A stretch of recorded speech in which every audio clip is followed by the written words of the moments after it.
오늘은 요한복음 10장 31절로 42절 말씀 가지고 하나님 말씀이 발생하면 하나님 삶이라는 주제로 말씀을 나누겠습니다. 제목이 좀 어렵죠. 하나님의 말씀이 발생을 하면 하나님 삶이다.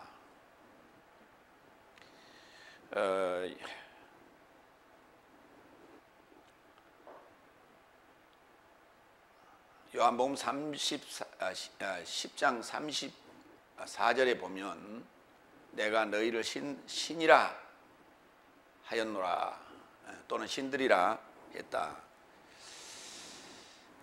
그 신들이라는 단어가 이게 하나님 삶이라고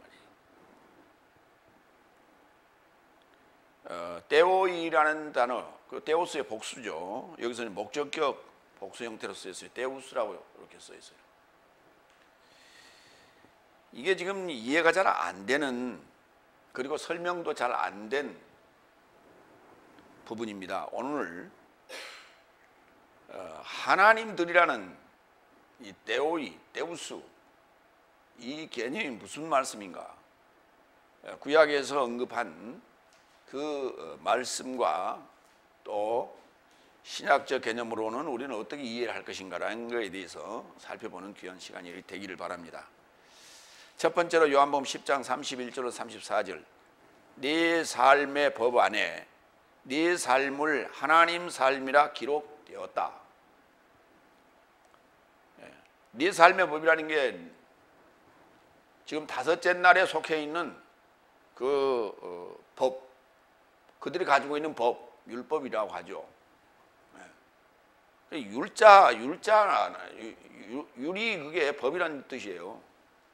그러니까 율이 법이고 법이 법이요 또. 그러니까 그게 법이요. 율법이란 말이. 그렇게 율자를 하나 더 붙여놔가지고 특별한 거라고 생각하는데 그게 아니고 그 넷째 날, 다섯째 날에 속한 법이 바로 사망의 법이에요. 그 사망의 법 안에 네 삶을 하나님 삶이라고 기록해 놨다고. 그런데 내가 하나님의 아들이다, 나와 아버지랑 하나라 하는 데에서 나를 돌팔매질 하려고 하느냐, 예수님이 하시는 말씀이죠. 첫 번째 31절 32절 보겠습니다. 그런즉 유대인 삶이 그를 돌팔매질 하려고 다시 돌 삶을 들었다. 예수께서 저 삶에게 답변하셨다. 나의 아버지에게서 많은 좋은 사역 삶을 네 삶에게 보여줬는데 그 삶의 어떤 사역을 인하여 나를 돌팔매질하는가? 지금까지 예수님께서는 많은 좋은 사역을 보여줬는데 그게 내가 한 게 아니고 아버지에게서 행한 사역들이었어요.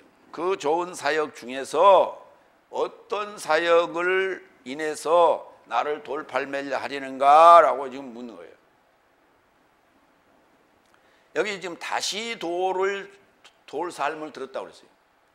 다시 돌 삶을 들었다고 그러니까 두 번째 지금 돌을 들은 상황이라고 이해하시면 되겠습니다. 첫 번째 돌을 들었던 상황은 요한복음 8장 4절로 5절 부분인데요. 현장에서 간음당하다 잡혀온 여인에 관한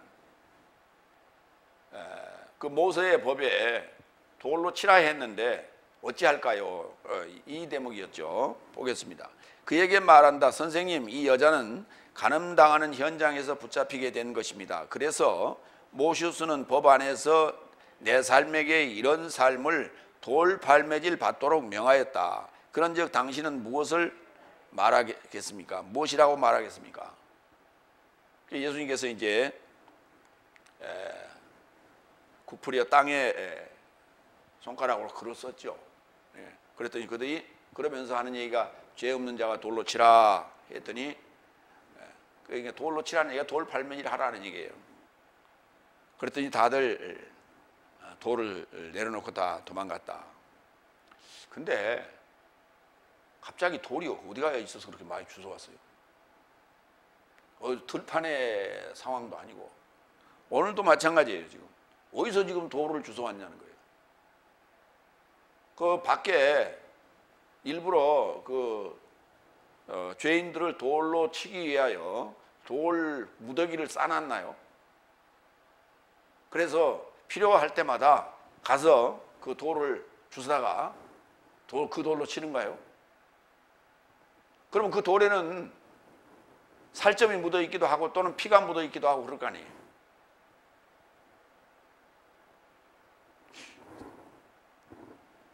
그래서 만약에 그런 사건이 있어서 그 돌이 사람이 죽었다고 치자고요. 그래서 그 돌을 또 누군가가 모아놓을 거 아니에요. 그 모으는 사람도 참 찝찝하고요. 그걸 또 모아놨을 때 그런 일이 벌어지지 않고 일정 기간 또 이렇게 사람들이 거기 지나다닐 때 그걸 본다는 것도 참 여간 좋은 그런 모양새는 아니란 말이죠. 어디서 돌을 그렇게 주워왔어요? 그 사람들은 뭐 돌을 항상 주머니에 넣고 다니나요? 우리는 자꾸 돌 팔매질하는 그런 상황들을 보게 되는데 아프리카 쪽에서도 보니까 이 돌 팔매질하는 그러한 다시 말해서 이제 예수를 믿는 자들을 처단하는 그런 형황이에요. 그러니까 그것을 이제 마을 법으로 행하는 것 같아요. 그런데 보니까 돌 팔매질 해야 되는데 돌이 아니라 뭐 나무 같은 거 막 주워다가 집어 던지고 말이죠. 그러니까 그렇게 돌이 막 그냥 이렇게 흔한 게 아니에요. 요즘 같이 그 건물 입구에 빗물바지 형태로 자갈들을 쪼아서 쪼개서 거기다 이렇게 깔아놨을 때 뭐 그러면 모르겠어요. 그런데 가서 하나씩 주워다가 저 들판에서도 사실 돌 줍기가 그렇게 흔한 건 아니에요. 강가라든지 이런 데는 몰라도. 그래서 이 돌이라고 하는 이 리토스라고 하는 단어가 히브리어로는 에벤이라는 단어인데 그 에벤에서 알레프가 이 본성이라고 하는 알레프가 떨어지면 그게 아들이 되는 거예요. 그러니까 아들이 지금 안 된 지금 다섯째 날까지의 상황을 우리는 돌로 표시하는 거예요. 표현하는 거예요. 그러니까 그들 자신이 지금 거기 지금 유대인 삶이 돌이에요. 그 자신이 돌인데 뭐 돌을 가지고 굳이 돌 주워올 필요가 뭐 있어. 그냥 돌로 치면 되는 거지.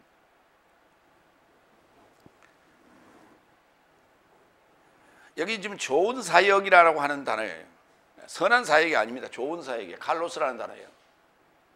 칼로스라는 단어는 좋다는 단어고 아가토스라는 단어는 선하다는 단어예요. 구분해서 써야 되는데 좋은 사역이에요. 좋은 일을 했다고 그러지 선한 일. 우리는 참 이 선한 일과 좋은 일을 구분 하기가 모호한데 좋은 일이에요. 좋은 사역. 칼로스. 마태복음 13장 37절로 39절을 좀 볼까요? 이 칼로스라는 단어가 쓰인답니다. 그러자 그가 답변하여 저 삶에게 언급하시되 좋은 씨를 뿌리는 자는 사람의 아들이요 들은 세상이요 좋은 씨도 나라의 아들 삶이요 가라지 삶도 나쁜 자의 아들 삶이요 저 삶을 심은 원수도 마귀요 거둠도 내세의 공동 완성이요 거두는 삶도 사자 삶이다. 좋은 씨가 나라의 아들 삶이에요. 그 나라의 아들, 실체의 아들, 실체의 아들 되게 하는 그 씨를 뿌리는 자가 또 사람의 아들이에요. 결국은 우리가 하나님의 아들 또는 하나님이 자꾸 이런 얘기를 하는데 사람이 씨를 뿌리는 거고 사람으로 나타나는 거예요. 하나님의 모습은 진정한 모습은 하나님 같은 사람이에요. 근데 우리는 하나님 같은 사람을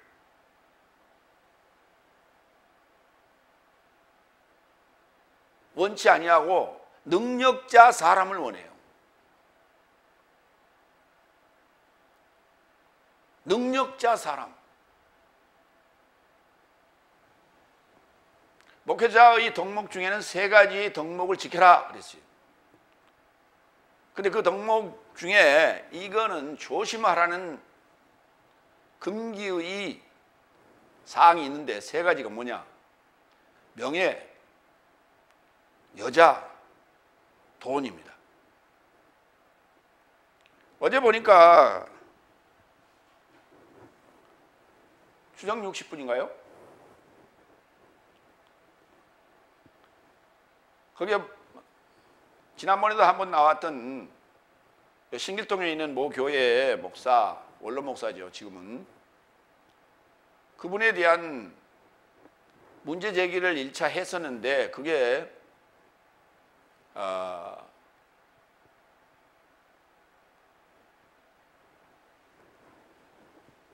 판결이 아직 유야무야 이렇게 됐었어요. 그런데 갑자기 근자에 새로운 제보가 하나 더 들어왔어요. 그게 뭐냐? 어떤 젊은 소녀뻘 되는 그 여자아이와 수차례 대전에 있는 모 호텔에 들락거리는 모습을 누군가가 우연히 발견하게 돼요.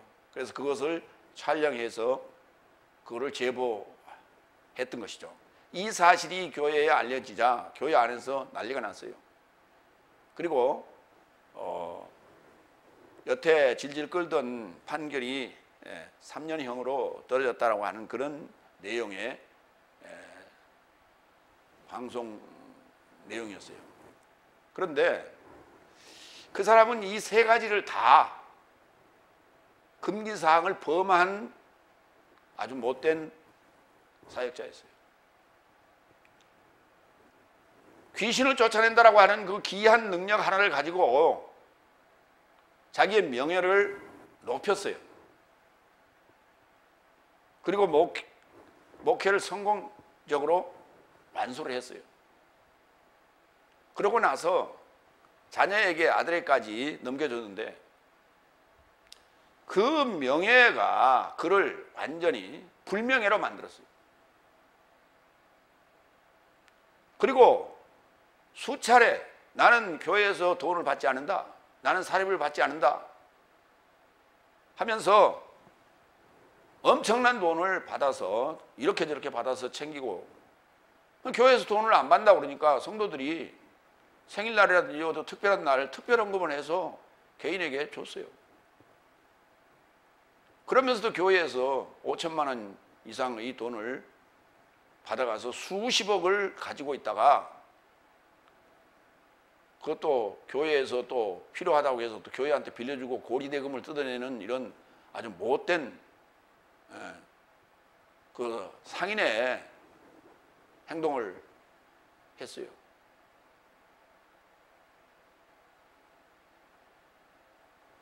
그리고 수십 명의 여자를 건드렸어요. 근데 그것이 시효가 지나가지고 지금 굉장히 판결하는데 어려움을 겪었었는데 현행범, 현장범을 잡아낸 거예요. 그래서 정말 악덕 목회자였다라고 하는 거예요. 그러니까 그런데 성도들은 그가 기이한 능력을 가졌기 때문에 그것을 하나님이라고 여기고 추종하고 그러한 그 몹쓸 짓을 할 때도 그것이 하나님이 원하는 것이니까 라고 몸을 들이대고 그리고 집을 팔고 그러면서 공공연하게 헌금을 강요했어요. 그래서 수많은 사람들이 지금도 경제적인 어려움을 겪고 있고 이런 상황이에요. 하나님이 그런 하나님이 아니란 말이에요. 내 병 고쳐줬다고 돈 뜯어내는 그런 하나님이 아니라고요. 기이한 능력을 가지고 있기 때문에 마음대로 성도들을 주무르고 휘두르고 하라고 하는 그런 하나님이 아니란 말이에요. 성경은 하나님이 우리에게 내세적 생명을 주고 완전하게 하고자 하는, 하나님의 거룩함, 하나님의 완전함에 도달하게 하는, 이게 하나님이 하고자 하는 목적이에요. 이게 아버지의 뜻이에요. 예수님께서 표적을 행하신 것은 이게 하나님의 아들이라, 하나님이 보내신 자라라고 하는 것을 알게 하려 함이에요. 믿게 하려 함이지, 그걸 추정하라고 그러한 기이한 능력을 준 게 아니란 말이에요. 오늘날 목회자를 선정할 때 기이한 능력을 가지고 있으면 그것이 하나님의 주신 능력이라고, 하나님의 쓰신 귀한 종이라고 착각들 해요. 그건 사단이 하는 거란 말이에요. 결과를 보면 알잖아요. 그리고 과정을 보면 알 수 있잖아요.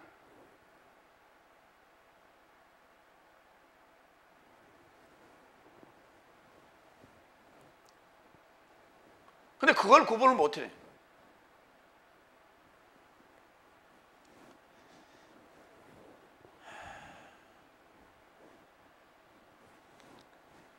좋은 목자, 요한복음 10장 11절로 14절 여기 나와요. 이게 바로 좋은 목자. 목사는 좋은 목자여야 돼요. 양들의 주머니를 터는 것이 아니라, 양들을 옷 뺏기는 것이 아니라, 양들을 양질의 풀로, 꼴로 먹여주는 거예요. 그래서 건강하게 자라게 하는 거예요. 양은 영원한 양이 아니에요. 목자의 후보생이다. 근데 이거를 자꾸 역용하고 있는 거예요. 양은 영원한 양이다. 그렇기 때문에 양은 목자에게 영원히 복종해야 된다. 영원히 순종해야 된다. 이러한 이상한 논리로 가지고 목회를 하는 거예요. 목회를. 그건 사업이죠.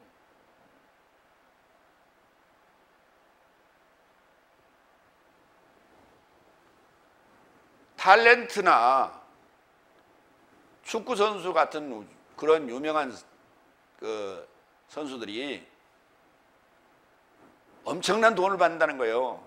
근데 내가 그거 그 좀 돈 좀 챙겼다고 그걸 가지고 얘기하느냐?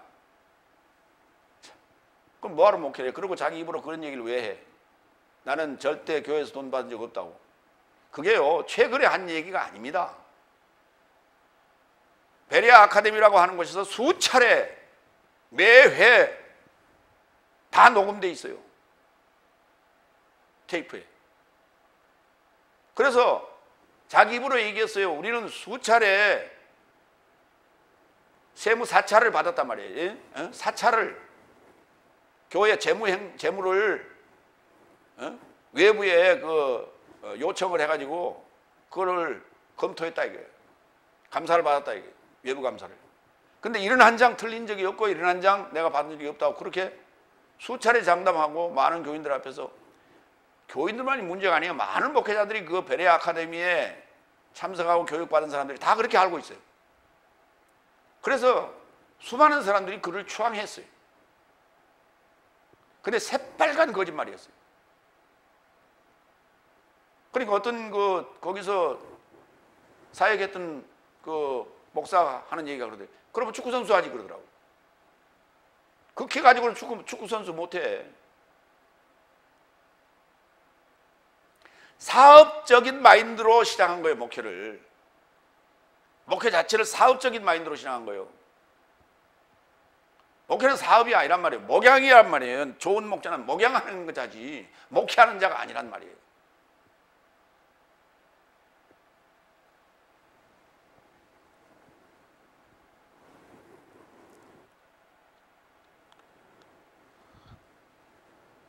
그러니까 양무리가 100마리가 있었는데 목회를 잘하면 100마리가 200마리가 되고 200마리가 300마리가 되고 그럽니까? 목양을 잘하면 100마리가 200마리가 되고 200마리가 300마리가 되지 않습니까?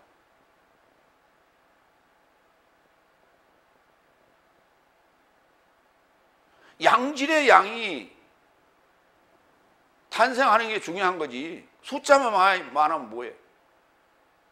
그걸 우리는 목회 성공했다고 그렇게 척도를 재고 건물 크면 그게 성공했다고 착각을 하는 거예요. 그래서 사람들은 몰려들고 거기에 신봉하고 추종하고, 이게 종교예요, 종교. 지금까지 종교가 그래왔어요. 근데 아직도 그 개념을 지금 깨지 못하고 있어요. 왜? 성경에 대한 가르침이 올바르지 않기 때문에 그런 거예요. 그럼에도 불구하고 수많은 사람들이 성경에 대한 올바른 가르침을 얻기 위해서 찾고 있지 않다는 거예요. 구하고 있지 않다는 거예요.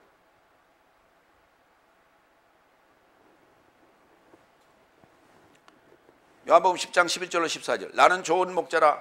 좋은 목자는 양 삶에서 초월하여 그의 목숨을 맡긴다. 그러나 고용이는 목자도 아니므로 자기 양 삶이 아니다. 그는 오는 이리를 보면 양 삶을 놔두고 도망하고 이리가 저 삶을 빼앗고 양 삶을 흩어버린다. 그래서 고용이는 저가 고용인이기 때문에 도망하고 양 삶에 관하여 그에게 염려하지 않는다. 나는 좋은 목자이다.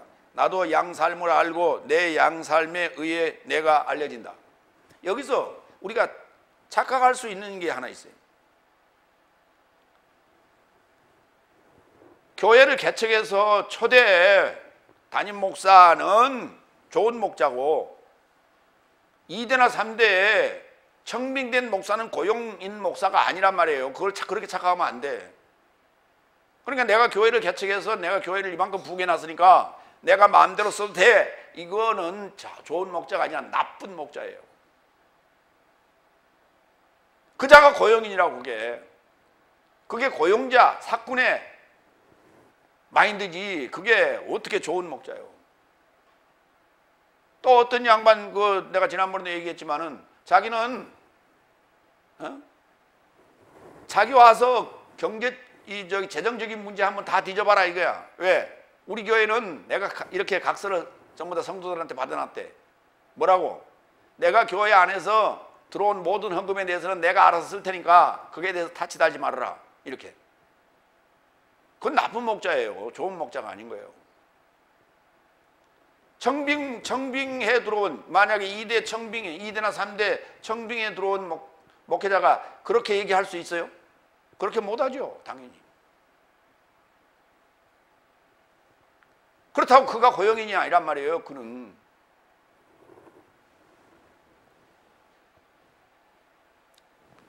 두 번째로 갑니다. 33절. 유대인 삶이 그에게 답변하여 말하되 좋은 사역에 관하여 당신을 돌팔매질하지 않고 오히려 모독에 관해서와 당신은 사람이면서 자신을 하나님이라 행하기 때문이다. 그러니까 공에 대해서는 우리가 얘기 안 하겠다. 과에 대해서 얘기하겠다. 당신의 잘못된 부분에 대해서 우리가 돌팔매질 안 하는 거지, 당신이 잘한 일에 대해서, 좋은 사역에 대해서는 우리는 타치 안 하겠다. 그럼 공과 과를 같이 놓고 판단을 해야지.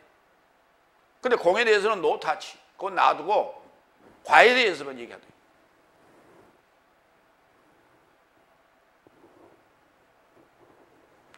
원래 그런 거예요, 이게.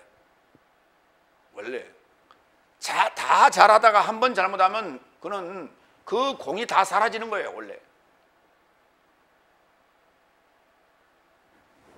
그러니까 귀신 잘 쫓고 하여튼 그게 하나님의 사역이었든지 아닌 다른 사역이었든지 간에 어쨌든 사람들에게 유익을 끼쳤어요. 그 공이요. 끝까지 갔으면 얼마나 좋았어. 결국은 하나님이 인정하는 사역이냐 아니냐 하는 문제는 하나님이 판결하겠지만은 사람들이 볼 때는 정말 훌륭한 목사였다 이렇게 결론이 났을 거예요. 그러나 그게 과가 드러났어요. 숨겨진 이중 두 개의 얼굴이 드러난 거예요. 숨겨진 두 개의 얼굴이 드러난 거예요. 그러니까 그 앞에 공이 사라지는 거예요. 오늘 예수님에게도 이렇게 적용이 됐어요. 그 좋은 사역에 대해서는 우리가 묻지 않겠다. 그거는 잘못한 모독에 관해서, 그리고 자칭 하나님이라 한 이 문제에 대해서 우리는 돌팔매질을 하는 것이다 이렇게 얘기했어요. 이 모독이란 단어가 일반적으로는 신성모독이라는 단어로 이렇게 번역을 합니다. 블라스페미아라는 단어인데, 이게 모독이라는 게 신성모독, 모욕, 모욕했다, 욕하고 아주 그냥 뭔가 악담을 퍼부었다 이런 얘기예요. 네, 악담하다. 그러니까 이 폐미라는 단어가 단언하다, 잘나서 말한다 이런 얘기예요. 그러니까 돌이킬 수 없는 어떤 망발을 한 거예요. 일본 사람들 그 간혹 그 일본 관료들 그 망발을 자주 하잖아요. 우리가 그걸 망발이라고 그러는데 그런 거예요. 지금 악담, 망발, 모욕, 모독적인 언사. 이 단어가 쓰인 데를 보겠습니다. 모독에 관해서 누가복음 5장 19절로 21절 봅니다. 어떤 방법으로든 그를 메고 들어가려 했는데 무리로 인하여 발견하지 못하고 지붕에 접해 올라가 질그릇 삶으로 통하여 그를 잠자리와 함께 예수스의 면전 중심에 이르고자 내려보냈다. 무슨 말이냐면 중풍병자를 네 사람이 들고 왔는데 들것에 들고 왔는데 사람들이 워낙 많이 있어서 출입구로 들어갈 수가 없어서 지붕을 뚫고 들어갔다는 거 아니에요. 참 이게 이해가 안 돼요. 지붕을 뜯어가지고 그게 안에 사람이 있는데 그게 위에서 떨그럭떨그럭하고 흙도 써지고 할 텐데 참 가능하지 않는 얘기인데 그렇게 썼어요. 20절 그는 저 삶의 믿음을 보시고 저에게 언급하시되 사람아 내 죄의 삶이 너에게 나아주게 되었도다. 그리고 서기관 삶과 바리새인 삶이 토론하려 와서 말하되 모독 삶을 전하는 이 자는 누구냐? 유일하신 하나님 말고 누가 죄의 삶을 놓아줄 수 있느냐?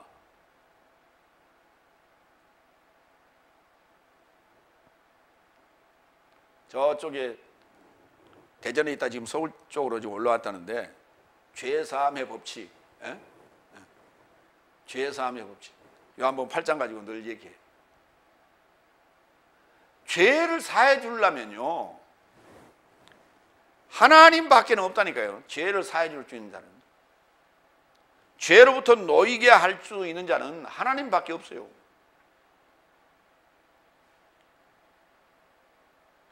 근데 내가 지금 현재 죄인인데 내가 지금 현재 죄인이라는 걸 뭘 가지고 깨달았어요? 성경을 보고 깨달았잖아요. 율법이 나에게 죄인이라고 일러줬단 말이에요. 근데 내가 그걸 깨달은 순간, 아는 순간 2000년 전에 예수님께서 그 죄를 없이 해주셨다고, 사해 주셨다고, 이게 말이 되느냐고. 법칙, 이게 상식적으로, 이치상으로 상식적으로 이해가 되는 얘기란 말이에요.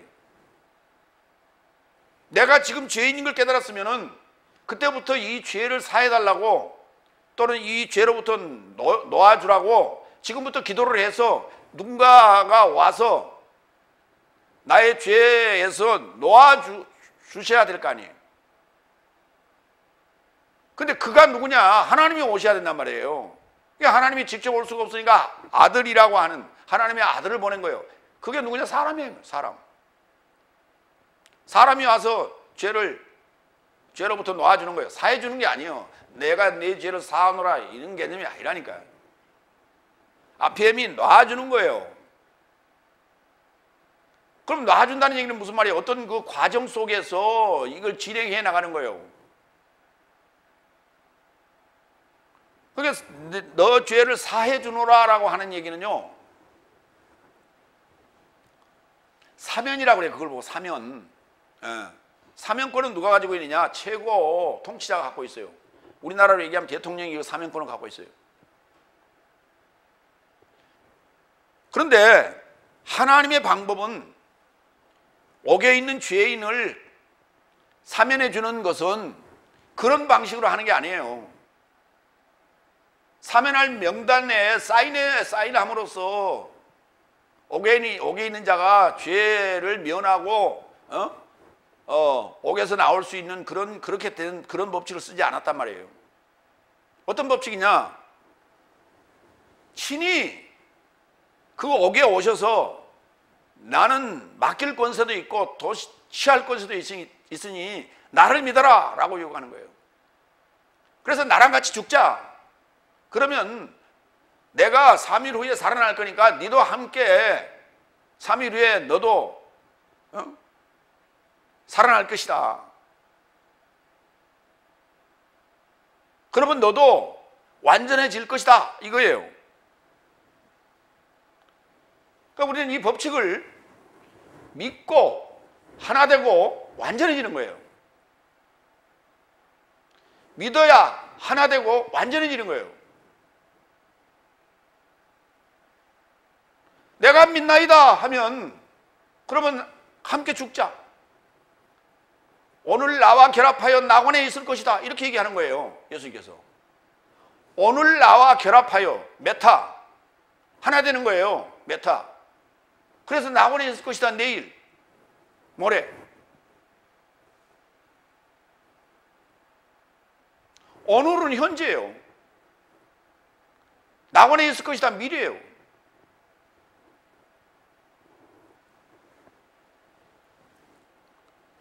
그래서 믿는다라고 하는 것은 뭐냐? 믿음 하나 되는 거, 완전해지는 거예요.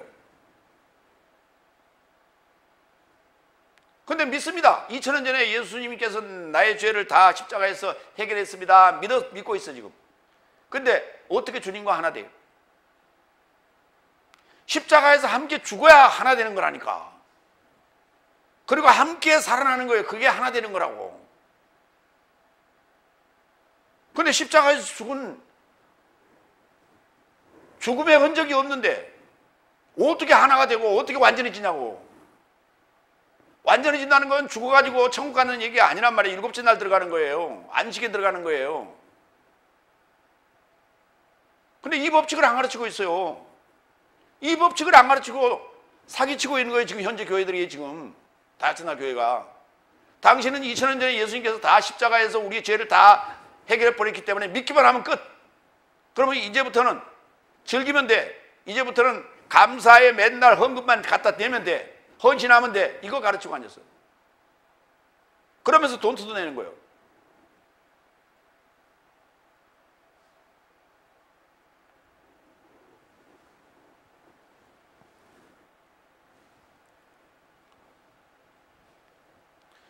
그러니까 내 죄의 삶이 너에게서 놓아주게 되었다. 그것을 우리가 믿는 거예요. 믿음이에요. 그러니까 우리가 죄로부터 노임을 받는 것은 첫 번째 단계가 믿음, 두 번째 단계가 하나 되는 거예요. 십자가 사건이에요. 이 두 단계만 하면 나머지는 자동. 그것을 그 첫 단추를 꼈더니 못 오게 한다고 그랬어요. 어떻게 사람이 돼가지고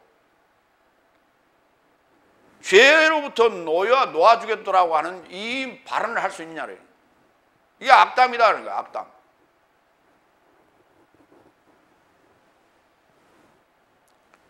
요한복음 10장 29절로 30절도 볼까요? 그러니까 이 악담 모독에 대해서 지금 돌팔매를 하겠다는 거예요. 요한복음 10장 29절로 30절. 나의 아버지께서 나에게 주신 것이 모든 사람보다 크다. 그러므로 아무도 나의 아버지의 손에서 빼앗음이 불가능하다. 30절. 나와 아버지는 하나다. 이 말이 무슨 말이냐면 자칭 하나님이라는 얘기거든. 그거에 대해서 돌팔매를 하겠다는 거예요. 그러니까 예수님께서 틀린 말 아니에요. 올바른 소리를 하셨어요. 그리고 그들은 인간적인 측면에서 다섯째 날 입장에서 또 올바른 소리를 하고 있는 거예요. 지금 다섯째 날 입장에서는 어쩔 수 없어. 그렇게 얘기할 수밖에 없어요. 교리상 그렇게 얘기할 수밖에 없어요. 근데 모순이 생긴단 말이에요. 여기서 예수님께서 지금 뭐라 그랬어요? 하나님을 아버지라고 했죠.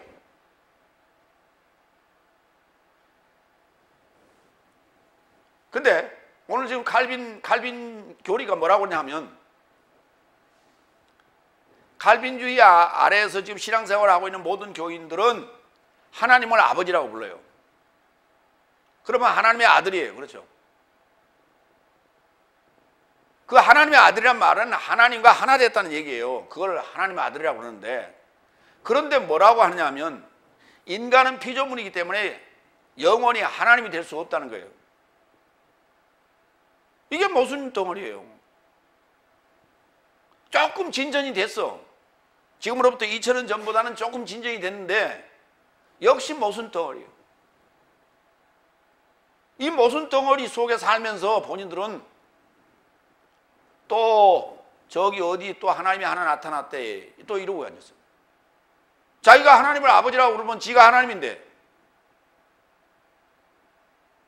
누가 자칭 하나님이라고 한다.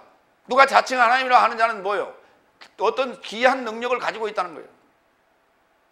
그래서 사람들이 그쪽으로 몰려드는 거거든. 그래서 그 소문이 자기 귀에 들렸어. 그러니까 그렇게 얘기를 해. 그러니까 모순 투성이 속에서도 자기가 모순인지 아닌지를 몰라.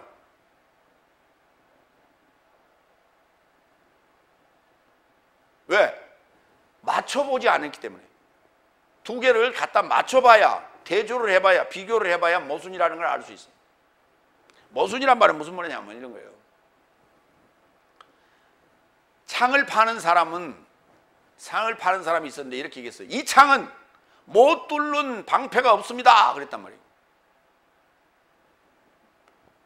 근데 방패를 파는 사람은 또 이렇게 얘기를 했어요. 이 방패는 어떤 창도 다 막아냅니다.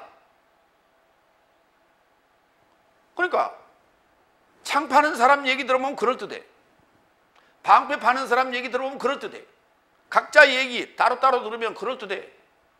야, 대단한 방패다. 야, 대단한 창이다. 근데 둘이 딱 만나놓으면 어떻게 돼? 둘을 대조해보면 어때?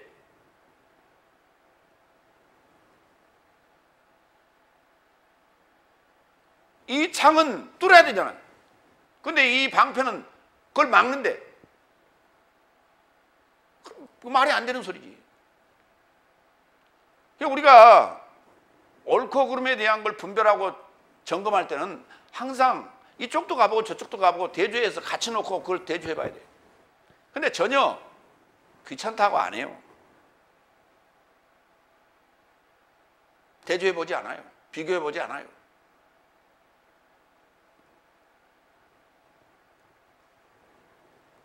하나님을 아버지라고 부르는 자가 하나님인데 하나님의 아들이고 그 자가 어떻게 신이 될 수 없다고 피조물이라고 그래. 그 말이 되는 소리냐고.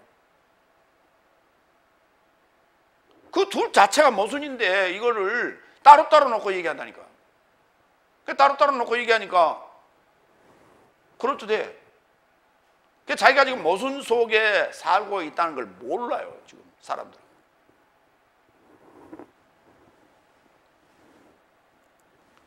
세 번째 3, 4절 예수께서 저 삶에게 답변하셨다. 네 삶을 하나님이라고 내가 언급한 것이 네 삶의 법 안에 기록되어져 있지 않느냐. 근데 그것이 여러 군데 나오는 게 아니에요. 시편 82편 6절과 7절에 딱 언급되어 있어요. 먼저 법에 대해서 좀 보겠습니다. 법을 노모스라고 해요. 히브리어로는 토라라고 하는데 법이에요. 그냥 법법자 법. 율법도 아니고 형법도 아니고 사법도 아니고 민법도 아니고 그냥 법. 거기다 율자를 하나 더 붙여놨을 뿐이에요. 그래서 법을 취급하는 거기 그런 일에 종사하는 자를 우리가 율사라고 그러잖아요. 율사.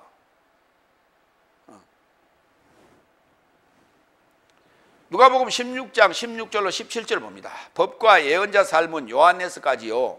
그때부터 하나님 나라 소식이 선포되고 모두 그것에 이르고자 침략한다. 그러나 법의 한 획을 넘어뜨림보다 하늘과 땅이 지나감이 더 쉬운 것이다.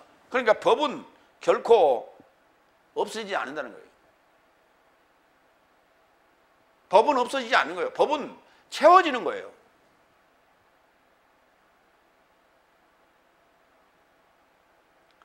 그러니까 의술이라고 하는 것이 어떤 종양이 하나 생겼을 때 그 종양을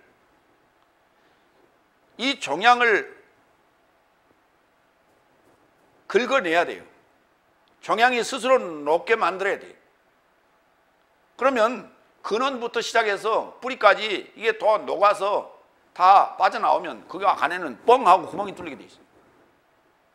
그 다음 단계는 이 안에 살이 차도록 만들어야 돼요. 그러니까 율법이라고 하는 것이 어느 시기까지는 이 종양이 녹아지도록 하는 거예요. 그리고 저 종양이 녹아지면 그 다음 단계는 그걸 채우는 단계가 있어요. 예수님이 오셔야 될 이유는 뭐냐면 그 종양이 만약에 율법에 의해서 녹아졌다면 나는 그 율법을 채우러 왔다고 얘기하고 있어요. 그럼 세사를 돋게 하는 거죠, 그게. 완전케 하려 하는 게 아니라 그것도 아니고 폐하려 오는 것도 아니에요.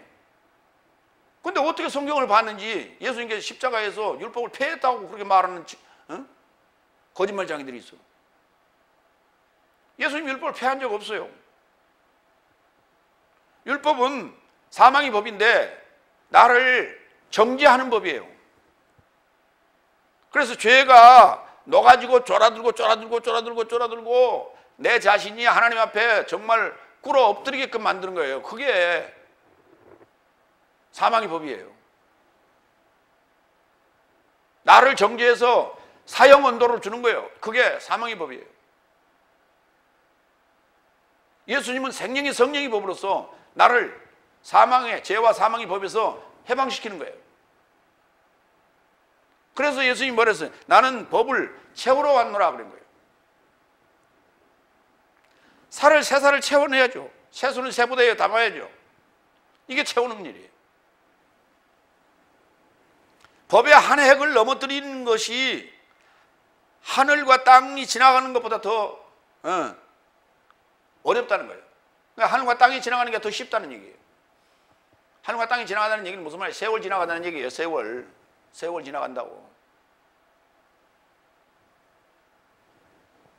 가만 놔도 세월은 지나가요. 문제는 이게 시편 82편 6절로 7절에 신들이라는 단어인데, 신들요, 신들.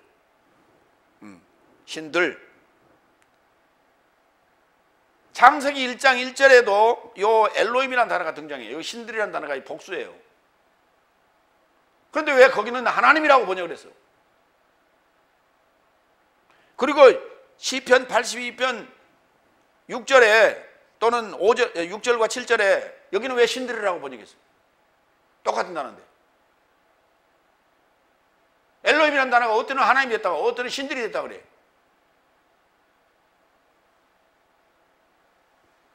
지금 현재 번역된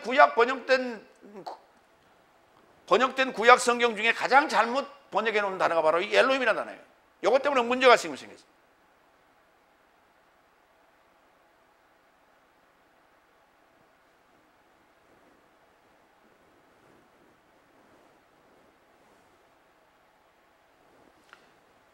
사전을 쓰거나 책을 쓸 때는 특히 유명한 사람, 이름이 나 있는 사람은 잘 써야 돼요. 잘못 해놓으면 그것이 대대에 고정화돼 버려요. 그렇게 굳어져 버리는 거예요. 그게 그 사람의 발표에 의해서 그게 굳어져 버려요. 엘로힘이 왜 복수냐 그랬더니 그것이 장엄한 복수다, 탁월한 복수다. 그러면 초라한 단수도 있어요? 초라한 복수도 있고? 말장난이란 말이에요. 그 말장난에 왜 그것을 따져보고 뒤져보고 엎어보고 왜 안 하냐고. 장엄한 복수가 어디가 있어? 탁월한 복수가 어디 있냐고. 그 세상에 없는 법칙이 어떻게 교회 안에서만 이상하게 통해?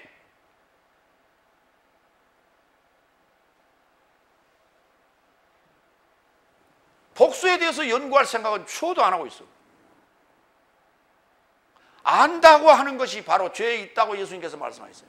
그들은 안다고 생각해. 복수에 대해서 안다고. 둘 이상이, 복수가 뭐냐 했더니 둘 이상이래.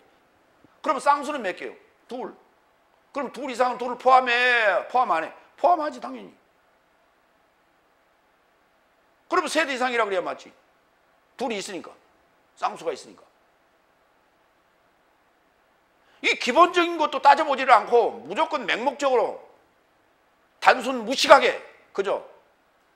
주입식으로 집어넣으면 그냥 맹목적으로 받아들이는 거예요. 이게 사탄이 원하는 거예요. 하나님은 그렇게 원치 않았어요. 절대 그렇지 않았어요. 구약 성경을 보세요. 명령법이 몇 개나 있는가? 명령어로 지시한 게 몇 개나 있는가? 하나님께서 십계명을 주시면서도 그 명령법을 쓰지 않았어요.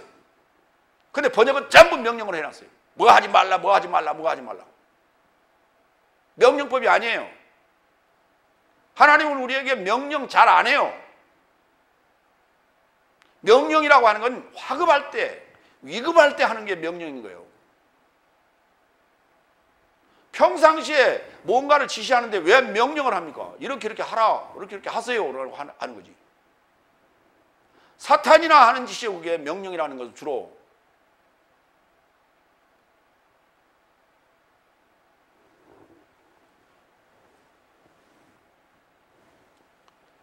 시편 82편 6절 7절을 봅니다. 먼저 1절 읽고, 전능자의 회중 안에 자리하게 된 전능자를 소망하는 사역, 그 엘로힘이에요. 전능자를 소망하는 사역이 엘로힘이에요. 그러면 엘로힘으로 넣겠습니다.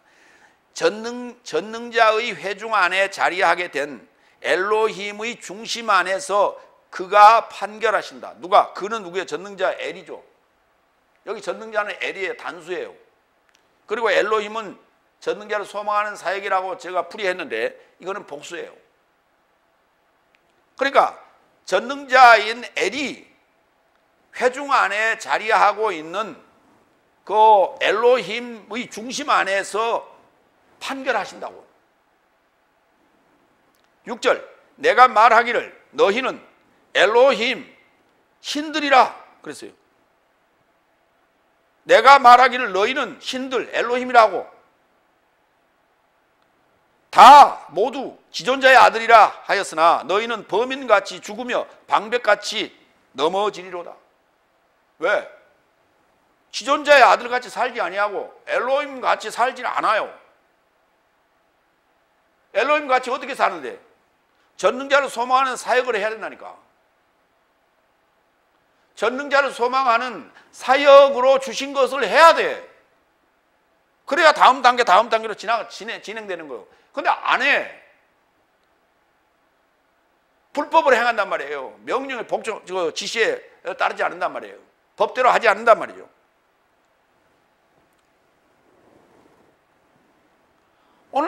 오늘 마찬가지 지금 오늘 예수님에게 와서 따지는 유대인 사람 마찬가지예요. 그러면 너희는 범인같이 죽으며 방백같이 넘어지리로다 그랬는데 이들이 왜냐하면 아모스 5장 6절 여호와를 찾으라 그리하면 살리라 라고 하는 이 대목을 잊어버렸어요. 잊어버린 거 아니야. 기억을 하고 있다 치더라도 여호와를 어떻게 찾아냅니까? 오늘날 마찬가지. 오늘날 이 말씀은 살아있다니까요. 죽은 게 아니라니까. 구약 성경이 죽은 게 아니에요. 아모스 5장 6절이 죽은 게 아니에요. 아모스 5장 6절은 오늘날도 지금 유효해요. 여호와를 찾으라 그리하여 살리라 그랬어요. 여호와를 어떻게 찾아내? 신약에 여호와라는 단어가 나와 안 나와? 안 나오잖아요. 그러면 여호와가 어떻게 오셔요? 아버지와 나는 하나를 했으니까 바로 그분, 예수님이 바로 여호와 아니에요. 구약에서 말하는 여호와. 그걸 메시아, 크리스토스라고 한단 말이에요. 메시아흐, 크리스토스. 여섯째 날에 예수님과 유대인과 그 다음에 서기관 바리새인과 늘 논쟁을 했던 것은 뭐냐면 메시아냐 아니냐 하는 문제예요. 크리스토스냐 아니냐 하는 문제예요. 예수님은 자기가 메시아라고 지금 말씀하고 계시는 거예요. 근데 그것을 저들은 모독이라고 얘기하고 있고 그것은 지금 자칭 하나님이라고 지금 그렇게 얘기하고 있는 거예요. 그래서 죽이겠다는 거예요. 돌팔매기에서. 오늘날 똑같은 일이 지금 벌어지고 있는 거예요. 지금 대한민국에서. 이 지구촌 안에서 지금 동일한 똑같은 일이 벌어지고 있는 거예요. 나에게 돌팔매질 하는 일은 없어. 그런데 돌팔매질을 해서 죽이나 호응하지 않아서 따돌림 시켜서 죽이나 매 한 가지. 죽는 건 매 한 가지.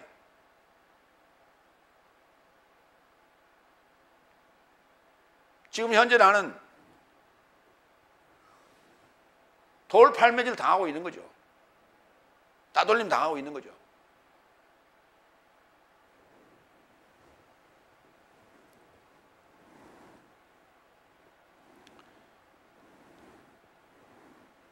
하나님이라는 엘이라는 단어가 단수가 있어요. 여기 시편 82편 6절에 1절에 등장하는 전능자 엘. 이 엘은 그러면 초라한 단수요? 엘로힘이 탁월한 복수고 장엄한 복수면 엘은 그러면 초라한 단수냐고.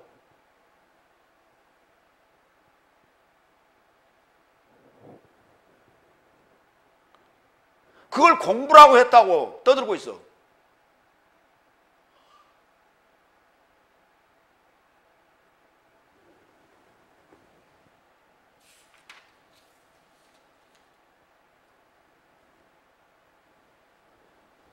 모든 학문은 상식에서부터 출발하는 거예요. 상식에 기초를 두고 출발해야 돼요. 상식적으로도 이해가 안 가는 소리를 하는 것이 어떻게 그게 진리요?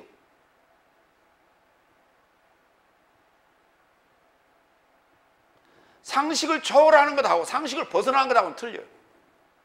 지금 현재 그런 얘기는 엘로힘 뭐 장엄한 복수니 탁월한 복수니 하는 건 상식을 초월한 것이 상식을 벗어난 얘기예요. 그거는 상식을 벗어난 얘기는 그거는 아예 취급도 안 하는 거예요. 듣지도 않는 거예요. 그게 상식을 초월한 얘기는 단계가 업그레이드 된 거예요. 업데이트 된 거예요. 그거는 그 상황이 다른 거예요. 복수가 둘 이상이라고 했는데 둘이 있으면 셋 이상이라고 그래야 되지 않냐? 그러면 초월을 해서 설명해야 돼. 업그레이드, 업시켜서 설명해야 돼. 그럼 설명해봐라. 전능자를 소망하는 사역이라. 이렇게 풀어야 돼. 그 풀이한 내용은 원강반에 내가 그래서 말씀을 드렸죠. 그 설명을 못하니까 상식에서 벗어난 얘기를 하고 있는 거예요. 엉뚱한 소리를 해가지고 자기의 권위로 가지고. 그게 어디서 나온 얘기냐? 게제네우스라고 하는 독일 학자, 그게 유대인인지 아닌지 모르겠어요. 어쨌든 그 자가 써놓은 그 게제네우스 문법, 히브리어 문법책에 그렇게 써놨어요.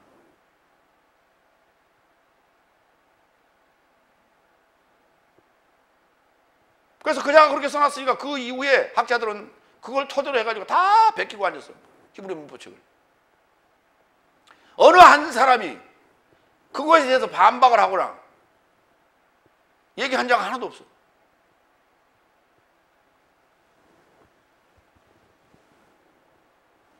그래서 내가 그걸로 반박을 하고 있으니까 아무도 거기에 대해서 대꾸를 안 해. 물어보지도 않고.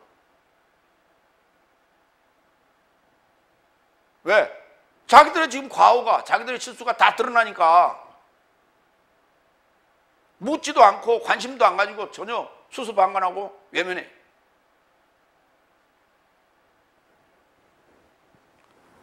두 번째 대의로 넘어갑니다. 요한복음 10장 35절 38절. 내가 하나님의 아들이라 한 것을 모독하느냐.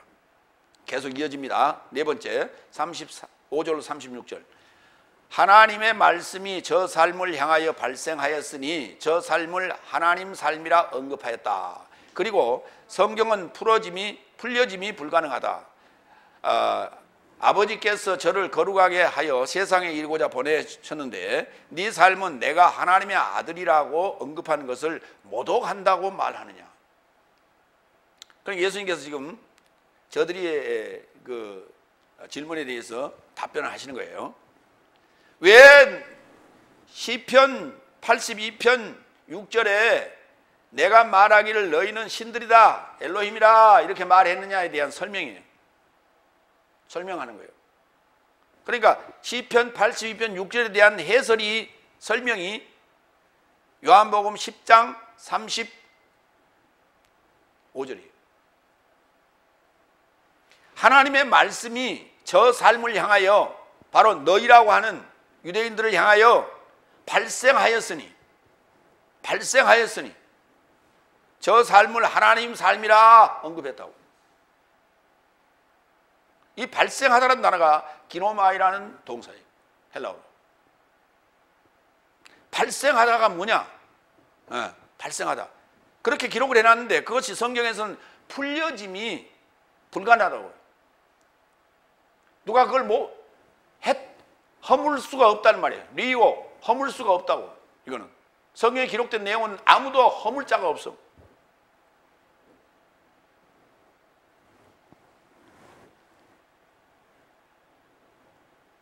그리고 아버지께서 저를 거룩하게 하여 세상에 이루고자 보내셨는데, 거룩하게 하여 세상에 보냈다는 얘기는 성령으로 잉태해서 여자에게 낳았다는 얘기예요. 네 삶은 내가, 저가 내요. 예수님이 말씀하시기를 내가 하나님의 아들이다 라고 언급한 것이 그게 모독한 거냐? 그게 그 신성 모독이냐? 예수님께서 그렇게 물었어요. 어쨌든 설명을 하겠습니다. 여기서 말씀이 우리를 향하여 발생했다라고 하는 게 무슨 말이냐? 발생했다. 발생. 이 발자가 쏘다, 일어나다, 생겨나다 이런 뜻이에요. 발사! 쏘는 거죠. 발사! 그러잖아요. 쏘다. 발흥! 어디에서 발흥했다. 고구려가 발해에서 발흥했다. 이렇게. 일어나다. 일어날 발자예요. 그 다음에 발생, 생겨나다.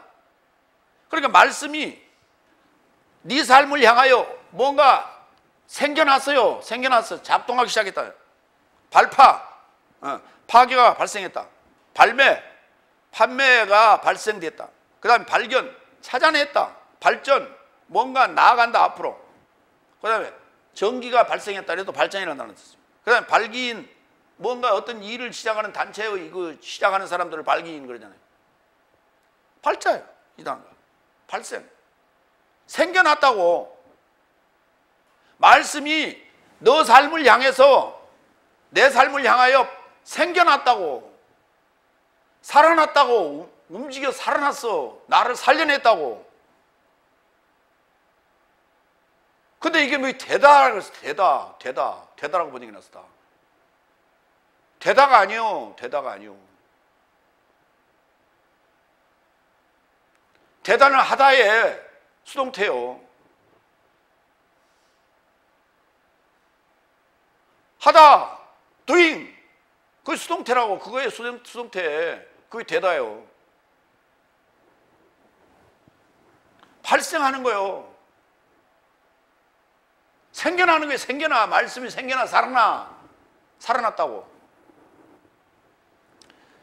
자, 이 단어가 쓰인 데를 보겠습니다. 요한복음 1장 1절 3절. 시작 안에 말씀이 있었으며, 미완료로 있었으며, 말씀은 하나님을 향하여 미완료로 있더라. 그리고 말씀이 미완료 하나님이시더라. 이것이 시작 안에 하나님을 향하여 있더라고. 이것이 뭐예요? 말씀이죠. 말씀이 시작 안에 하나님을 향하여 있더라. 에나르케. 나의 시작 안에 뭔 태초가 어쩐다고, 뭐 시간이라고, 뭐 베레시트가 뭐라고? 나의 시작 안에, 히브리어로는 베레시트, 헬라어로는 에나르케. 거기서 말씀이 발생하는 거예요. 살아나는 거예요. 살아나는 거예요. 말씀이 어디서 움직여? 어디서 살아나? 내 안에서 살아나지. 2절. 말씀이 시작 안에 하나님을 향하여 미완료로 있더라. 모든 삶이 말씀으로 인하여, 그로 인하여 발생하였으니, 생겨났으니, 생겨난 것이, 발생한 것이 그가 없이는 하나도 발생하지 않았다. 하나도 생겨나지 않았다고.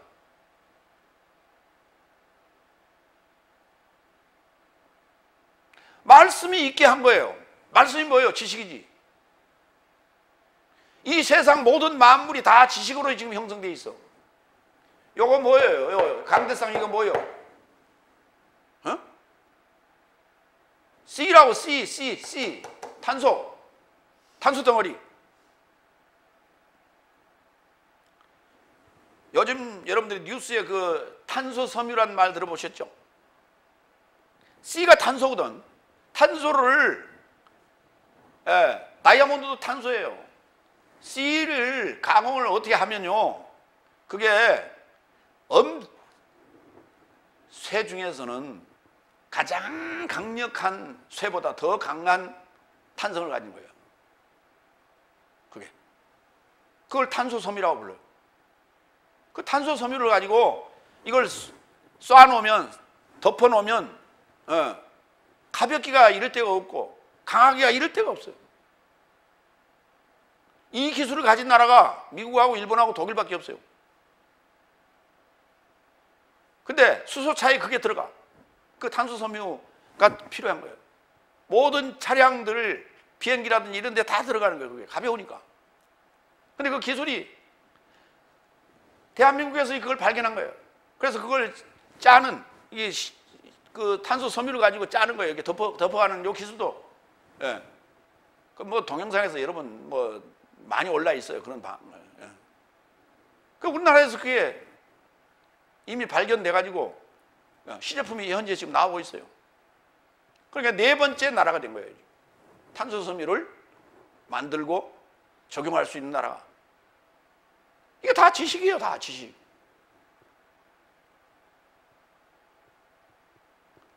원천기술 지식이라고. 원천기술 지식의 응용이란 말이에요. 지식의 응용.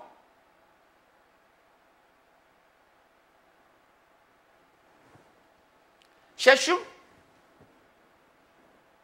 이게요, 히토리오 속에 들어있다고. 중국에서 주로 생산하는.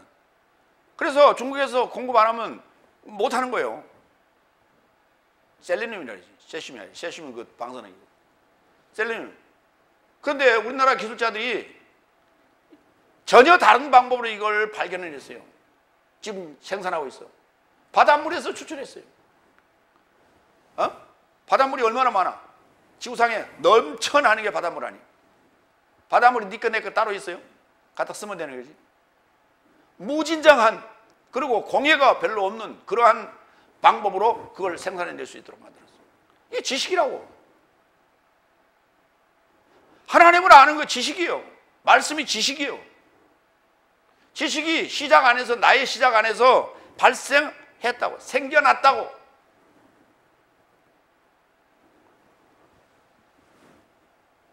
그러면 그거를, 그 생겨났을 때 그를 뭐라고 부르냐? 하나님 삶이라고 그런다니까. 하나님 같은 삶을 사는 자라고. 하나님 삶이란 말이 복수예요. 요한복음 1장 14절. 그리고 말씀이 육체로 발생하였고, 말씀이 내 안에서 육체로 발생했다니까. 육체로 생겨났다니까. 내 삶 안에 장막을 쳤다고. 그리고 내 삶은 그의 영광을 주목하였으니 아버지 곁에 은혜와 진리가 충만한 독생자 같은 영광이었다고.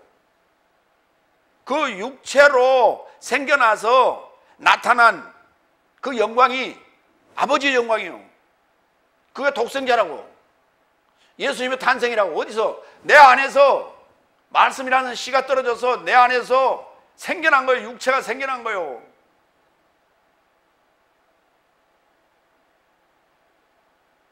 요 육체 안에 오신 거라니까. 요한일서 4장 2절에서는 육체 안에 왔다고 표현하고, 요한복음 1장 14절에서는 말씀이 육체로 생겨났다고 얘기하는 거예요, 지금. 그러니까 요한이 쓴 거예요. 요한복음 1장 14절에서는 말씀이 육체로 생겨났다, 이 말을 이렇게 써놨는데 그 말이 무슨 말이냐고 그랬더니 요한일서 4장 2절에 육체 안에 오셨다고 설명하는 거예요, 지금 거기서는. 그리고 요한일서는 주석서란 말이에요. 같은 자예요. 동일한 사람이 얘기한 거예요.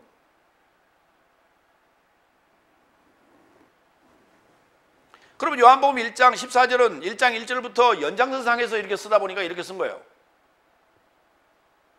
근데 그것이 좀 어려워요. 무슨 말인지 얼른 이해가 잘 안 가. 그러니까 요한일서 4장 2절에 주석을 써놨어요. 거기다. 컨텍스트. 에다가 뭐라고 써놨냐? 육체 안에 오신 것이라고.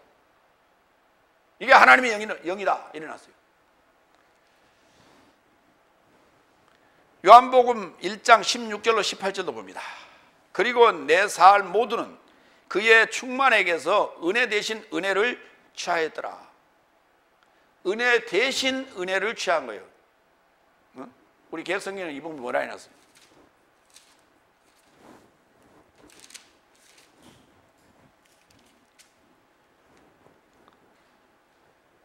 은혜 위에 은혜더라 그래요.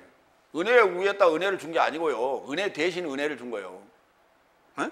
은혜 대신 은혜더라 그랬어요. 은혜를 취하였다 그랬어요. 그러면 앞에 은혜는 뭐고 뒤에 은혜는 뭐냐는 거예요. 그 뒤에 써놨어요. 17절.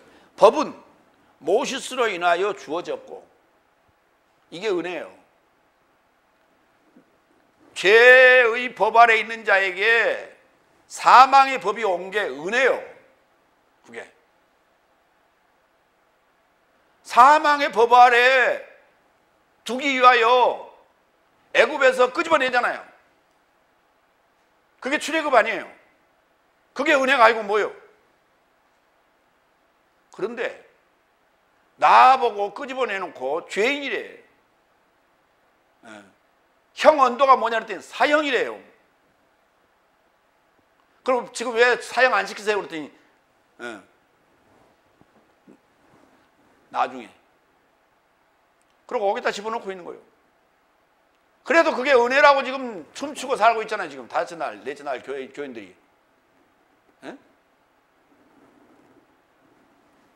그런데 두 번째 은혜가 뭐냐? 은혜와 진리는, 이게 두 번째 은혜인데, 크리스토스 예수스로 인하여 발생하였기 때문이다. 이게 또 은혜 대신 은혜예요, 이게. 그러면 모세의 법은 사망의 법, 그 다음에 크리스토스 예수의 은혜와 진리는 뭐예요? 생명의 성령의 법. 이게 은혜예요. 18절. 아무도 언제든지 하나님을 보지 못한 것이다. 아버지의 품에 이르고자 현존하신 분, 독생자 아들인 그가 지도해낸 것이다. 발생했다라는 게, 생겨났다는 얘기가 무슨 말이냐면, 독생자 아들인 그가 지도해냈다고. 지도 편달, 지도.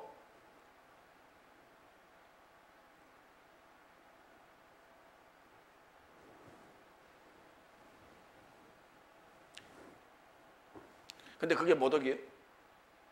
이게 모독한 거예요? 종교라는 것은요, 그 비밀을 까발리는 게 아니고 비밀을 더욱 비밀스럽게 하는 게 종교예요.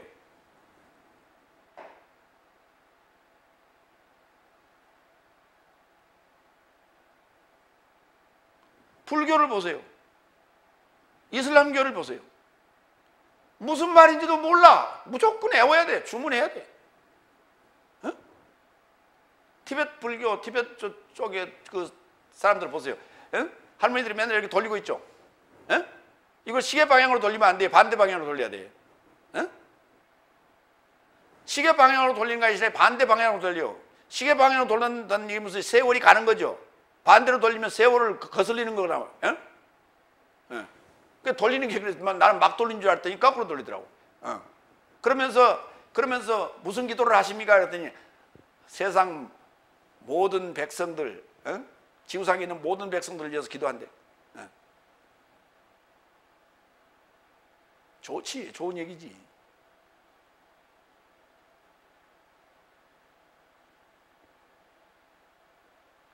세상 모든 이들을 위해서 기도하는데, 기도 안 하면 일어날 화재가 안 일어나고, 일어날 붕괴가 안 일어나고, 일어날 교통사고가 안 일어납니까? 그래서 100건 일어날 게 오늘 지금 10건만 일어난 거예요. 우리는 그런 착각 속에 살아가는 거예요. 자기는 좋은 일 하고 있다고, 선한 일 하고 있다고. 종교가 이렇게 허망한 희망을 심어주고 그렇게 살아가도록 하는 거예요. 이게 종교예요. 종교는 마약이 아니고 사기예요, 사기. 기독교가 생명의 종교가 되려면 사기치면 안 돼. 기독교는 사기가 아니에요. 신비하게 포장해서 비밀을 더욱 비밀스럽게 만드는 것이 아니라 비밀을 폭로하는 거예요, 이게. 그래서 알려주는 거예요, 제대로. 속지 않도록. 유대인, 서기관, 바리새인들은 종교를 더욱더 비밀스럽게 쌓아놨어. 왜? 모르니까. 알려달라고 그러면은 알면 다쳐. 너무 많이 알면 다쳐. 지금 현재 다이어트 날 교회가 지금 가르치고 있는 게 그거 아니에요. 알면 다쳐. 머리까지 기어 올라가려고, 지식이 많으면. 그러면서 배우면 안 된다는 거야. 그러면서 성경 읽으래 또. 무슨 일? 그러니까 성경 읽으래. 성경이 있다 보니까 궁금해서 물어보는데, 물어보면 다친대. 성경 많이 알면은 머리 커져서 하나님한테 대적한대. 그럼 말도 안 되는 소리가 어디가 있냐고. 그러면 성경을 왜 읽으라고 그래? 그러니까 어쨌든 간에 신비하게 자꾸 만들어야 돼. 그래서 사람들이 그 신비한 걸 찾아서 모여들게 만드는 거예요. 이게 종교예요. 그래서 다섯 날까지는 종교라고 그래. 그래야 맞아.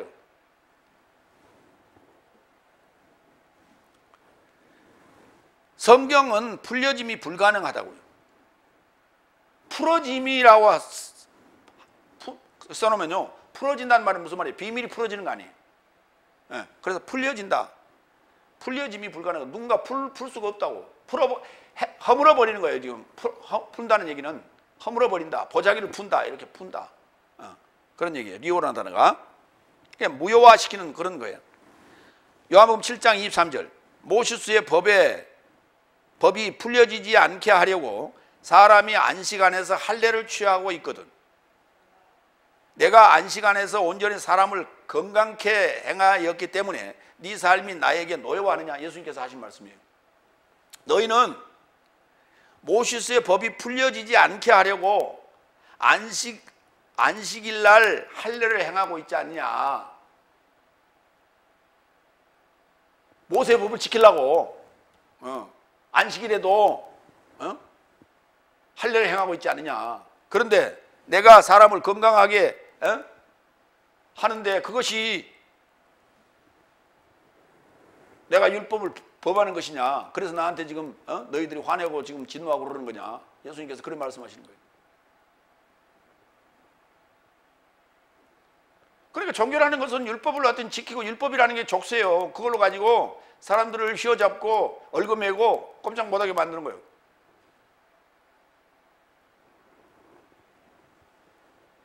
그와 같이 성경은 풀어질 수 없다고, 풀려질 수 없다고. 너희가 신주단지 무엇이든지 그렇게 하고 있지 않냐. 그 안에 있어. 뭐라고 써놨어? 네 삶이 하나님 삶이라고. 그럼 네 삶이 하나님이요. 하나님이 되는가? 복수가 단수되면. 요한복음 2장 19절. 예수께서도 답변하여 저 삶에게 언급하셨다. 네 삶이 이 성전을 허물라. 리오. 예. 성전을 허물다. 리오. 그리고 내가 3일 안에서 저를 일으킬 것이다. 성전을 헐라고. 성전을 허물으라고. 그 성전이 46년 된 저 성전이 아니고 너의 몸, 너의 첫사람 아담의 그 성전, 옛것을 허물으라고. 구습을 허물라고.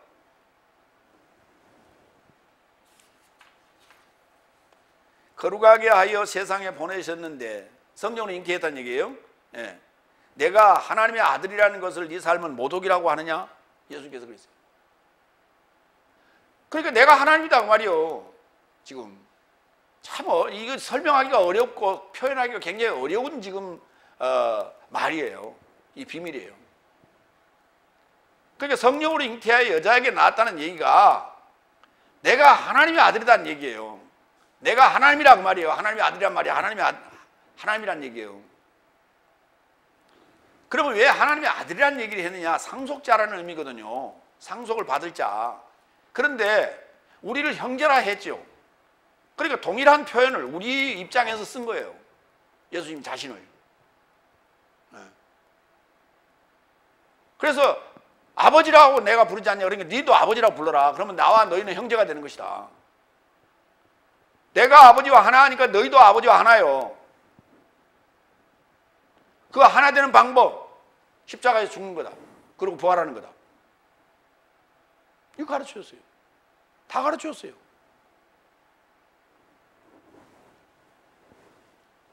요한복음 5장 18절. 그런즉 이를 인하여 유대인 삶이 그를 죽이려고 더욱 핍박하였으니 이는 안식일을 허물었을 뿐 아니라 오히려 자신을 하나님과 동등하게 행하여 하나님을 자기 아버지라 말하기 때문이다. 그러니까 나와 아버지는 하나니라라고 하는 얘기는 요한복음 10장 35절에 기록되어 있지만 5장 18절에서는 하나님과 동등하게 행했다니까. 그러면서 뭐라냐? 하나님을 자기 아버지라 그랬다니까. 이게 하나님 아버지라는 말이 내가 하나님과 동등하다 이 말이에요. 지금 내가 하나님이다 이런 뜻이에요. 그 말이. 근데 하나님 아버지라고 죽으라고 부르면서 자기는 하나님하고는 하나님 될 수가 없고 자기는 영원한 피조물이래. 그러니 당연히 죄인 맞죠. 다섯째 날. 그럼 여섯째 날을 통과해야 진짜 하나님이 된다니까. 그걸 완전해졌다 그래. 그걸 완전해졌다. 그걸 일곱째 날에 들어갔다. 그걸 내세적 생명을 가졌다. 이렇게 말하는 거예요. 다섯 번째 38절. 나의 아버지의 사역 삶을 행하지 않거든 나로 믿지 말라. 그러나 나는 행하는데 비록 나로 믿지 않을지라도 사역 삶으로 믿어라. 이는 아버지가 내 안에 나도 그 안에 있음을 네 삶이 알고 믿게 하려 함이라. 내 사역이, 내가 하는 사역 자체가 인간이 할 수 없는 사역이라면 그러면 믿어라. 그 말은 무슨 말이냐? 내가 아버지가 내 안에 있음을 믿는 것이다. 그게. 그러니까 나라는 인물, 나사렛 예수라는 인물을 보고 믿지 말고 별 볼 일 없이 생긴 이 모습을 보고 믿지 말고 나가 하는 이 사역을 보고 믿어라.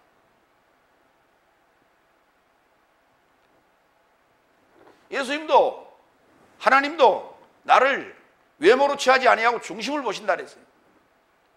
같은 얘기죠.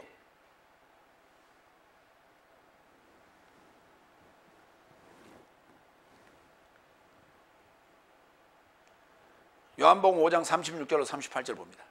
그러나 나는 요한네스보다 더 큰 증거를 갖고 있다. 왜냐하면 저 사역 삶을 완전케 하려고 아버지께서 사역 삶을 내게 주셨다. 나는 사역 삶을 행하고 아버지는 나를 파견하신 것이라고 나에 관하여 그가 증언한다. 그가 누구냐? 요한네스가요. 그러니까 요한네스를 통해서 하나님은 증언하시고 나는 사역하고 그래요. 그 다섯 날까지는 나에 관하여 증언하고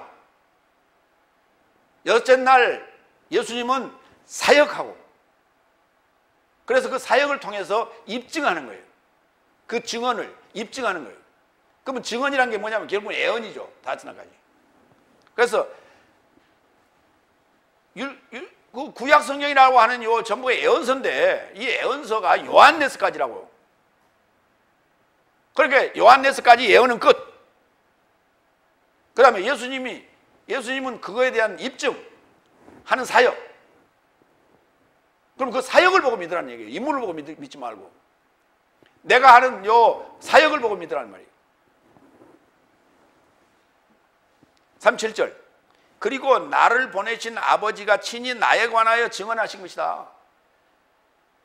그러니까 구약 성경이 다 예언자들에 의하여 기록되어 있는데 하물며 예수님이 오셨을 때 세례 요한네스까지도 그 말이에요. 예. 그건 누가 한 거라고요? 아버지가 하신 것이라니까. 아버지가 나에 관하여 증언하고 있는 거예요. 네 삶은 언제든지 그의 음성을 듣지 못한 것이고 그의 형상을 보지 못한 것이고 그의 말씀을 네 삶 안에 머무르게 가지려 않으니 저가 파견하신 자를 네 삶이 저로 믿지 않기 때문이다.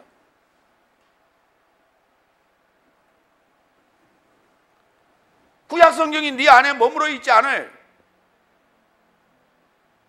그리고 그 하나님을 네가 가지려 하질 않아. 소유하려고 하질 않아. 에코하려고 하질 않아. 그게 뭐냐? 그러니까 구약 성경을 믿어야만이 예수님을 맞이하는 거예요. 받아들이는 거예요. 그리고 믿는 거예요. 받아들인단 말이 믿는다는 얘기예요.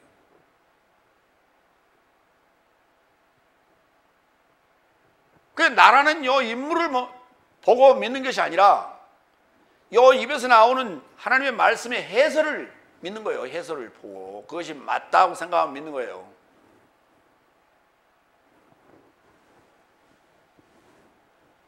요한복음 10장 25절 26절 예수께서 저 삶에게 답변하셨다. 내가 네 삶에게 언급했어도 네 삶은 믿지 않는다. 내가 내 아버지의 이름 안에서 행하는 사역 삶이 나에 관하여 증언한다. 오히려 네 삶이 믿지 않는다. 왜냐하면 내가 네 삶에게 언급한 것 같이 네 삶은 내 양 삶에서 나온 것이 아니기 때문이다. 그럼 본질적으로 사탄의 양이 따로 있고 하나님의 양이 따로 있냐? 아니에요. 첫사람 아담이 마지막 아담이 되는데 첫사람 아담이 좋고 나쁜 지식의 실과를 먹고부터 그때부터 격길로 가기 시작하는 거예요.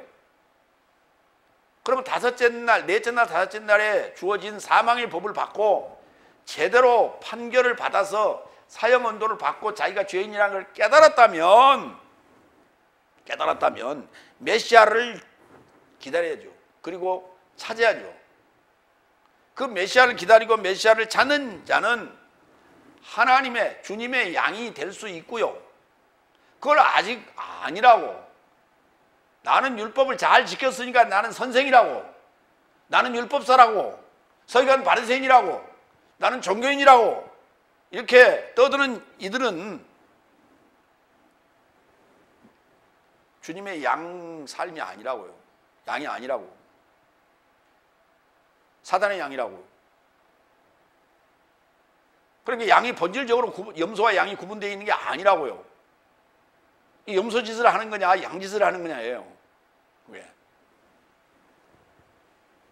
근데 자기는 순종을 잘한다고 들이받지를 않고 순종만 잘했다고. 그래서 그렇게 순종하고 지금까지 평생 신앙생활 하면서 열심히 자기 가진 거 다 교회에 다 바치고 그리고 다 팔아서 지금 거지가 돼갖고 지금도 어떤 할머니는요 잘 살았대요. 집도 있고 자기 집도 있고 그랬어. 근데 애들 다 출가시키고 나서 이제 헌금 외에 특별 헌금이라는 게 뭐가 있대요. 1년에 한 번씩 그걸 자기가 정한대. 예. 그래서 자기 믿음껏 또는 형편껏 그걸 정한대. 1,000만 원, 2천만 원, 5천만 원 이렇게 정한대. 그래서 그렇게 자기도 정했어. 그 할머니도. 그래갖고 이제 도저히 안 되니까 집 팔아서 다 헌금한 거야. 그리고 지금은 이제 지금은 돈이 없으니까 박스 주워가지고 그걸로 가지고 헌금하고 있더라고. 자기는 지금 정말 순종하는 양이라고 착각하고 살아죠. 그걸 그 사람을 그 다큐멘터리 형식으로 촬영을 해가지고 교회 안에서 다 틀어줬더만. 저 할머니는 저렇게 지금 교회에 충성한다고. 하나님께 받은 은혜가 너무 커서 저렇게 하고 있다고. 그러니까 본인도 그럴지 몰라. 자기는 나는 순전한 양이야. 시키는 대로 다 했어. 그러나 사탄의 양이란 말이에요. 아직도 못 깨달고 있어. 아직도. 그걸 보고 거기에 따라 했던 수많은 지금 성도들이 아직도 못 깨달고 있어. 14만 명이래. 14만 명.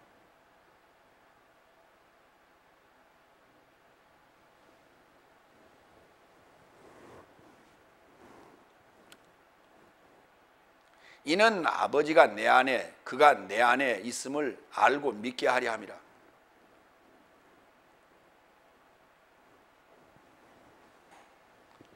내가 아버지 안에 있는 거나 아버지가 내 안에 있는 거나 같은 말이에요. 이제 이게 그 순서가 막 뒤집히기 시작합니다. 아버지가 내 안에 내가 그 안에. 그러면 이제 쌤 요한복음 14장 20절 그 날 안에서 나는 내 아버지 안에 네 삶도 내 안에, 나도 네 삶 안에 있는 것을 네 삶이 알 것이다. 그러면 나는 아버지 안에 있죠. 그러면 나는 네 삶 안에 있고 네 삶은 또 내 안에 있죠. 그러면 나하고 네하고는 쌤쌤. 그래갖고 둘 쌤쌤 해가지고 아버지 안에 있는 거죠. 그럼 아버지는 어디 계셔? 그러니까 14장 20절과 그 다음에 여기 38절은 좀 상이하잖아요. 같은 말이에요. 이해가 됐죠? 요한복음 17장 21절로 23절. 아버지 당신이 내 안에 나도 아버지 안에, 거기는 또 그렇게 돼 있잖아. 에? 있는 것 같이 저 삶도 내 삶 안에 있게 하여 모든 삶이 하나 되고자 하는 것이다. 그러니까 안에라는 말이 뭐냐고요? 하나 되는 거다. 그게 순서상으로는 뭐예요? 믿고 그 다음에 뭐예요? 하나 되는 거예요. 뭐뭐 안에, 너 안에 내 안에 같이 안에 쌤쌤 하나 되는 거예요. 모든 삶이 하나 되고자 하며 아버지께서 나를 파견하셨다는 것을 세상이 믿게 하려 합니다. 당신이 내게 주신 영광을 나도 저 삶에게 주었으니 이는 내 삶이 하나로 있는 것 같이 저 삶도 하나로 있게 하려 함입니다. 내가 저 삶 안에 아버지도 내 안에 계셔 저 삶이 하나에 이르고자 완전해지게 하려 합니다. 완전. 그 다음 순서가 완전. 또한 아버지께서 나를 파견하신 것과 나를 사랑하신 것 같이 저 삶을 사랑하시다는 것을 세상에 알게 하려 합니다. 자, 순서. 첫 번째, 믿고 따라합니다. 믿고 하나 되고 완전해지고 그 다음에 나팔 불고. 예수님이 오셔서 하신 사역의 그 순서가 이거예요. 우리로 믿게 하는 거예요. 뭐를?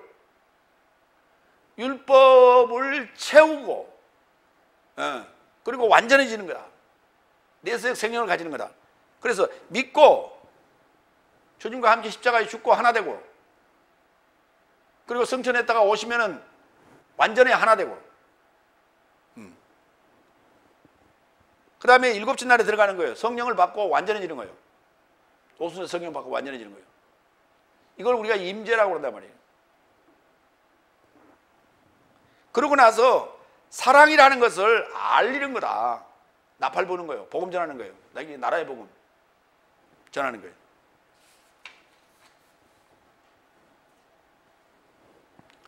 다시 따라 한번 해봅시다. 믿고 하나 되고 완전해지고 사랑을 전하는 것이다. 예, 이게 예수님께서 오셔서 하신 요지예요. 맥락이에요. 구원의 맥락. 세 번째, 요한복음 10장 39절 42절. 예수스의 모든 삶이 참되더라고 요한네스가 언급했다. 아까 요한네스까지가 구약인데 구약이 아버지께서 나에 관하여 증언한 것이라 했죠. 그래서 가장 최근에 나에 관하여 증언한 자가 바로 요한네스예요. 그 요한네스의 그 증언을 확증하러 지금 요단강가로 가셨어요. 여섯 번째 39절. 그런즉 저 삶이 다시 예수를 체포하려고 찾더라. 그런데 그는 저 삶의 손에서 벗어나셨다. 예, 그들의 손아귀에서 벗어났어요. 왜? 요한복음 10장 29절.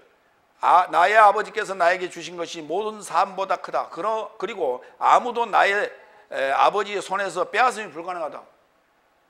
아버지께서 허락해야만이 가능한 거예요. 예수님이 체포되는 것도. 요한복음 10장 18절.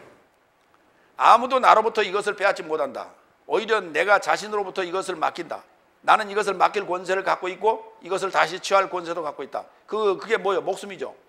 나는 이 계명을 내 아버지 곁에서 취하였다. 아버지가 내 곁에 계셔요 지금.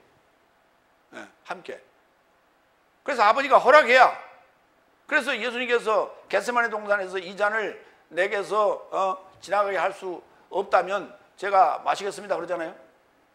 이게 아버지가 지금 허락하는 장면이에요.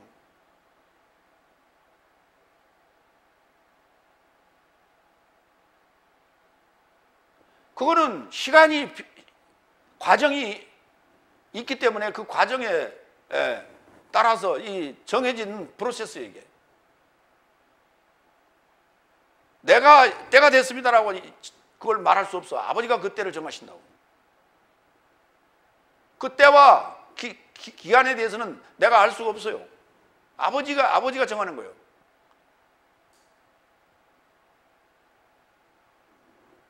근데 내가 너 죄를 사해 줬노라. 그 말이 되는 소리예요, 그게?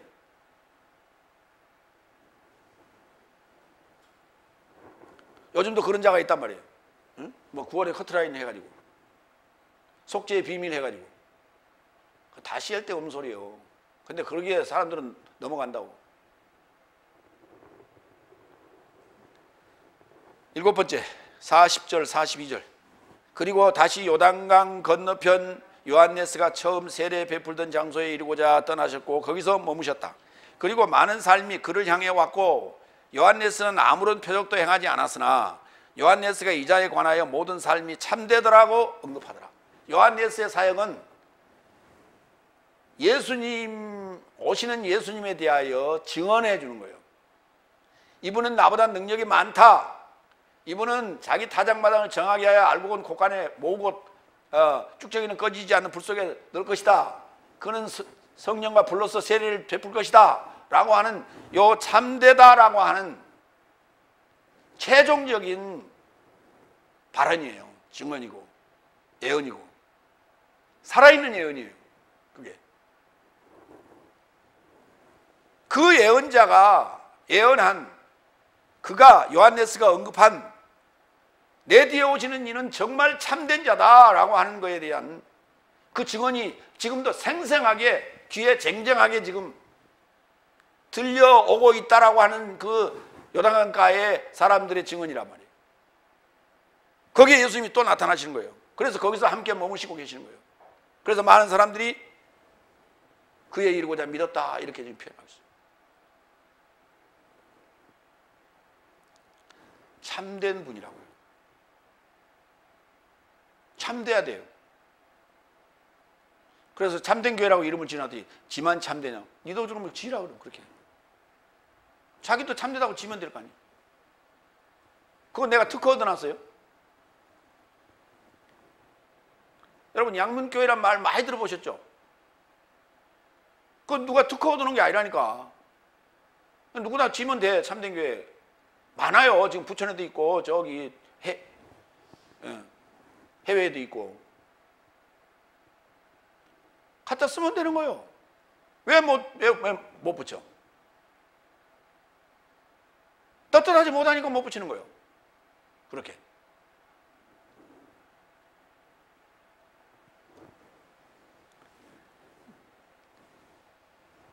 마무리합니다. 예. 마무리하는데 그 마무리한 내용 뭐 더 볼 거 없어요. 믿고 하나 되고 완전해지고 7채널 들어가는 거예요. 그리고 사랑을 전하는 거예요. 복음 전하는 거예요. 오늘 10장에 총정리하는 내용입니다. 기도하겠습니다.